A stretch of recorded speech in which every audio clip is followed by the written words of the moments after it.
भारतीय इतिहास में राजपूतों का गौरवशाली इतिहास रहा है। यहाँ के रणबांकुरों ने अपने देश, जाति, धर्म तथा अपनी स्वाधीनता की रक्षा के लिए अपने प्राणों को न्यौछावर करने में भी संकोच नहीं किया। इसके लिए आज भी पूरे देश को इनके ऊपर गर्व है। वीरों की इस भूमि में राजपूतों को अनेक छोटे बड़े राज्य रहे हैं।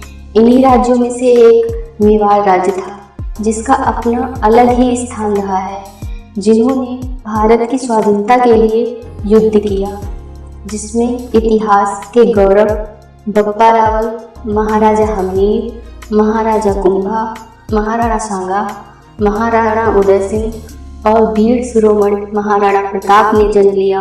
मेवाड़ के महाराणा प्रताप अपने पराक्रम और शौर्य के लिए पूरी दुनिया में जाने जाते हैं। ऐसा राजा जिसने जंगलों में रहना पसंद किया, लेकिन कभी विदेशी मुगलों की दास्तां स्वीकार नहीं की। उन्होंने देश, धर्म और स्वाधीनता के लिए सब कुछ न्यौछावर कर दिया। प्रताप के काल में दिल्ली में अकबर का शासन था, जो भारत के सभी राजा महाराजाओं को अपने अधीन कर मुगल साम्राज्य की स्थापना कर इस्लामिक परचम को पूरे हिंदुस्तान पर फहराना चाहता था, जिसके लिए उसकी नीत अनीत दोनों का सहारा लिया। 30 वर्षों का लगातार प्रयास के बाद भी अकबर महाराणा को बंदी न बना सका। दोस्तों, भारत के इस महान योद्धा के लिए एक लाइक तो बनता है, इसलिए जल्दी से लाइक कर दें।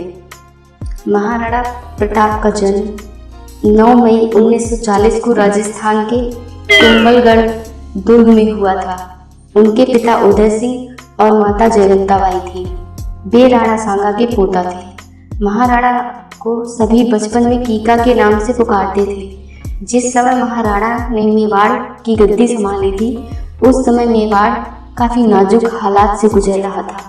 बादशाह अकबर की क्रूरता से कई राजपूत राजाओं ने अपने सर झुका लिए थे, तो कई वीर प्रतापी उत्तराधिकारियों ने अपनी मर्यादा का सम्मान भुला मुगलिया वंश से वैवाहिक संबंध जोड़ लिए थे। कुछ स्वाभिमान घरानों के साथ महाराणा प्रताप अपने स्वाभिमान की रक्षा हेतु अटल थे, इसलिए वे मुगल अकबर की आंखों में सदैव भटकते थे।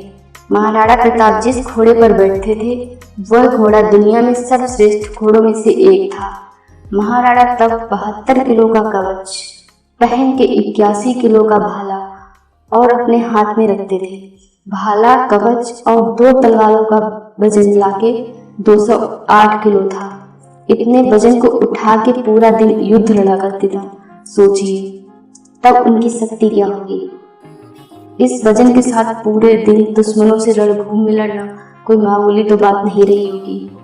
मेवाड़ को जीतने के लिए अकबर ने अनेकों प्रयास किए। अकबर चाहता था महाराणा प्रताप अन्य राजाओं की तरह उसके सामने झुक जाएं, पर महाराणा प्रताप ने अकबर की अधीनता को कभी स्वीकार नहीं किया। अकबर ने अजमेर को अपना केंद्र बनाकर प्रताप के विरुद्ध सैनिक अभियान शुरू कर दिए। महाराणा प्रताप ने मुगल सेना के साथ कई वर्षों तक युद्ध किया। मेवाड़ की धरती को अकबर की क्रूरता से बचाने के लिए महाराज प्रताप ने वीरता और शौर्य का परिचय दिया। प्रताप की वीरता ऐसी थी कि उसके दुश्मन भी उनके युद्ध कौशल के कायल थे। उदारता ऐसी, दुश्मनों की पकड़ी हुई पत्नियों का सम्मान पूर्वक उनके पास भेज दिया करते थे। इस योद्धा ने साधन सीमित होते हुए भी दुश्मन के आगे सर नहीं झुकाया। जंगल में कंदमूल और घास की रोटियां खा के दुश्मन के आगे सर नहीं झुकाया। और माना जाता है महाराणा प्रताप की मृत्यु पर अकबर की भी आंखें नम हो गई थी। अकबर ने कहा था, देशभक्त हो तो महाराणा प्रताप जैसा। अपनी विशाल सेना, बेमिसाल बारूद खाने, गुप्तचर की लंबी लिस्ट, कूटनीति के बाद भी जब मुगल बादशाह अकबर महाराणा प्रताप को हराने में नाकाम रहा, तो उसने आमेर के राजा भगवान दास के भतीजे, जिसकी बुआ जोधाबाई थी, उसको विशाल सेना के साथ डोंगरपुर व उदयपुर को अधीनता स्वीकार करने के लिए विवश किया। विवश करने हेतु लक्ष्य के साथ भेजा। मानसिंह के साथ डोंगरपुर अधिक समय तक विरोध नहीं कर सका। इसके बाद कुंवर मानसिंह महाराणा प्रताप को समझाने के लिए उदयपुर पहुंचे और उन्हें अकबर अधीनता स्वीकार करने के लिए सलाह दी, लेकिन महाराणा प्रताप ने दृढ़ता पूर्वक अपनी स्वाधीनता बनाए रखने की घोषणा की। युद्ध का सामना करने की भी घोषणा की। मान सिंह को उदयपुर से खाली हाथ आ जाने पर बादशाह ने करारी हार के स्वरूप लिया तथा अपनी विशाल मुगलिया सेना को मानसिंह व आज़ाद खान के नेतृत्व में मेवाड़ पर आक्रमण करने के लिए भेज दिया। आखिरकार 30 मई 1976 को बुधवार के दिन प्रातःकाल हल्दी घाटी के मैदान में विशाल मुगलिया सेना और रणबांकुरों की सेना के मध्य भयंकर युद्ध छिड़ गया। मुगलों की सेना टिड्डी दल की तरह पूरे मेवाड़ पर उमड़ पड़ी। उसमें मुगल, पठान योद्धा, राजपूताओं के साथ उसमें जबरदस्त तोपखाना भी था। अकबर के प्रमुख सेनापति महावत खान, आसफ खान, मानसी और सलीम संचालन कर रहे थे। उस विशाल की सेना की संख्या गिनती में इतिहासकार 80,000 से 1 लाख तक बताते हैं। उस युद्ध में प्रताप अपने कौशल से मुगल सेना के दांत खट्टे कर दिए और हजारों सैनिकों को मौत के घाट उतार दिया। विकट परिस्थिति में झाला सरदारी के एक व्यक्ति ने उनका मुकुट और छत्र सर पर धारण कर लिया। मुगलों ने उन्हें ही प्रताप समझ लिया और वे उनके पीछे दौड़ पड़े। इस प्रकार उन्होंने राणा को युद्ध क्षेत्र से निकल जाने का अवसर दिया। बाद में हल्दी घाटी में करीब 20,000 राजपूतों को साथ लेकर मुगलों की 80,000 संख्या वाली सेना का सामना किया। इसमें अकबर ने अपने पुत्र सलीम को भेजा। युद्ध के लिए उसको भी मुंह की खानी पड़ी और वो भी भाग गया। बाद में सलीम ने उन्हीं सेना को एकत्र कर प्रताप पर आक्रमण किया। इस बार एक भयंकर युद्ध हुआ। इस युद्ध में महाराणा प्रताप का प्रिय घोड़ा चेतक घायल हो गया था। इस बार मुगल भारी पड़ गए। 20,000 में 8,000 ही राजपूत बचे थे। महाराज को जंगल में आश्रय लेना पड़ा। महाराणा के प्यारे घोड़े का नाम चेतक था। चेतक बहुत ही समझदार और स्थिति को पल में ही भाप लेने वाला घोड़ा था। उसने कई मौकों पर महाराणा की जान बचाई थी। हल्दी घाटी के युद्ध के दौरान प्रताप अपने घोड़ों पर सवार होकर पहाड़ की ओर जा रहे थे।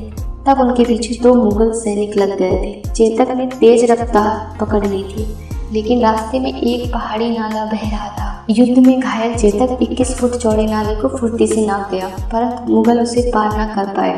चेतक की इस लंबी छलांग से पूरा घायल हो गया था, पर उसने महाराज को सही सलामत पहुंचा दिया था और शहीद होकर यादों में हमेशा के लिए अमर हो गया था। हल्दी घाटी के युद्ध के बाद महाराज का सफर जंगलों में, पहाड़ों में गुजरा था।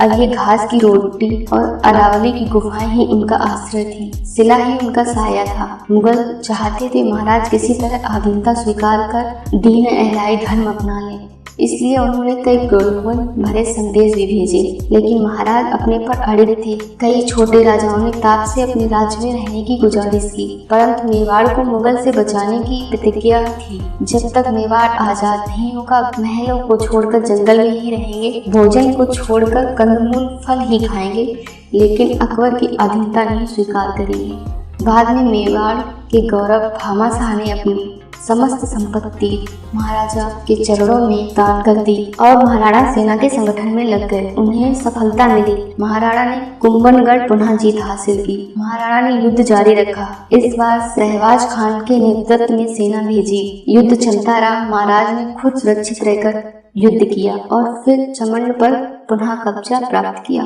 शहबाज खान फिर अकबर के पास खाली हाथ पहुंचा। चित्तौड़ को छोड़कर महाराज ने अपने सभी दुर्गों पर पुनः प्राप्त कर लिया था और उदयपुर को अपनी राजधानी बनाया। संपूर्ण मेवाड़ पर अपना कब्जा कर लिया था।